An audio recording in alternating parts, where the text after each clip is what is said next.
Hi guys, nandito na naman po tayo sa ating inabangang teleserye, ang Yunikaiha, dahil pinayagan ni Dayan itong kanyang anak at pati na din ang kanyang asawang scientist na sumama ito sa mga kaibigan niya para mag-outing, kung kaya tayo na nga hindi naiwasang mangyari, hindi dapat mangyari dahil nadisgrasya itong kanyang anak na si Bianca at nadlas ito at nakahawak pa ito sa bato, pero syempre hawak-hawak siya ni Kara, pero biglang binitawan ito ni Kara dahil siya narinig niya doon sa usapan ni Bianca at saka ni Sak na parang nagtapat ng pag-ibig itong si Sak sa kay Bianca, kung kaya't may halong pagsisilos, kung kaya't nagtalo silang dalawa. Dami niyang sinabi sa kay Bianca kung kaya't nangyari yun, at nang biglang nabitawan niya itong si Bianca, kung kaya't nahulog ito sa bangin at nabagak ang ulo nito sa isang bato. At nung nakaalis na itong si Kara dun sa lugar, balak pa sana niyang tumawag ng tulong, pero naisip niyang isa itong sagabal sa kanyang mga plano, at siyempre isa itong karibal dahil may gusto ito sa Sak, kung kaya't nung nasa lubong siya ni Sak, tinatanong siya kung nakita niya itong si Bianca, pero sinabi niyang hindi. At ayun na nga, kahit anong tago nito, nalaman pa rin at natuklasan na nawawala itong si Bianca, kung kaya't nirescue ito at dinala ito sa hospital, kung saan talagang pinagsikapan ng doktor na masave ito, pero sa kasamang palad talagang hindi ito nakaligtas. At syempre binabagabag ng konsensya itong si Kara dahil syempre kung hindi niya yun ginawa at kung tumawag pa talaga ito agad ng tulong, siguro talagang nasave pa itong si Bianca. At tumatawag itong si Kara sa kanyang kuya at sinabi ng kanyang kuya na hindi siya dapat makonsensya at deserve daw ng pamilya nila Bianca yun, at karama lang daw sa kanila dahil ang kuya ng Kara isa din traidor na kasama ng daddy ni Bianca.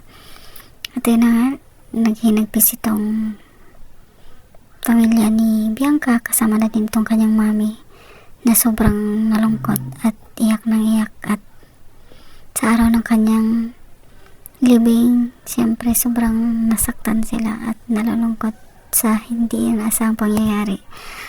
At nung nasa bahay na itong mami ni Bianca na si Dayan, sobrang namiss nito ang kanyang anak at nalulungkot nang biglang dumating itong kanyang husband na si at kinukumport siya dahil alam niyang hindi matatanggap ni Dayan ang nangyari sa kanilang anak. At unang-una, dami pa sana sila mga plano, lalo na itong daddy ni Bianca. At ayun na nga, doon mismo sinabi ng asawa ni Dayan na dami daw silang plano, at kasama pa daw ang lolo nito na magplano sa mga gagawin nilang birthday party. Doon mismo sasabihin ni Christian ang pag-renew ng kanilang kasal, kung kaya't biglang nag-init ang ulo nitong ni Dayan dahil sinabi niya na ang dami na pala nilang plano at hindi niya pala alam. Pero syempre iniinsulto niya itong si Christian dahil unang-una, bakit daw pinabayaan nito ang kanyang anak at pinayagan nitong sumama doon sa outing ng mga kaibigan. Kung hindi daw niya ito pinayagan, di sana nangyari sa anak nila yun. Kung kaya tayo na galit na galit ito, at biglang sinabi nito na hindi na niya kailangan si Christian at hindi na siya dapat magstay doon sa bahay na yan, kung kaya umalis ito doon na walang nagawa itong si Christian. At tayo na nga, dahil sobrang nalungkot ito, pumunta ito doon sa laboratory kung saan nag-iinom yun daw ng alak, at nandun yung kanyang assistant na babae na nandun tumutulong sa kanya para matupad yung kanyang mga pangarap at mga minimiti nila. At sinabihan niya ito na kung ayaw niya mawala daw yung anak o ang pamilya nitong kanyang kasama, hindi pa daw huli ang lahat. At pinapaalis niya na ito doon, pero ayaw itong umalis dahil gusto niya pa rin itong tulungan dahil marami pang mga kailangan gawin para maging successful yung mga binabalak nila. At ayun na nga, umalis ito, tiniwan itong si Christian na umiinom pa rin nang biglang tumatahol yung asong binuhay uli ni Christian na parang napapahiwatig ng kung ano. At doon niya naisip na bakit hindi niya kayang gawin sa anak niya ang ginawa niya sa aso na muling binuhay niya ito. Kung kaya't may balak itong gawin ang mga bagay na alam niyang imposible pero magagawa niya kung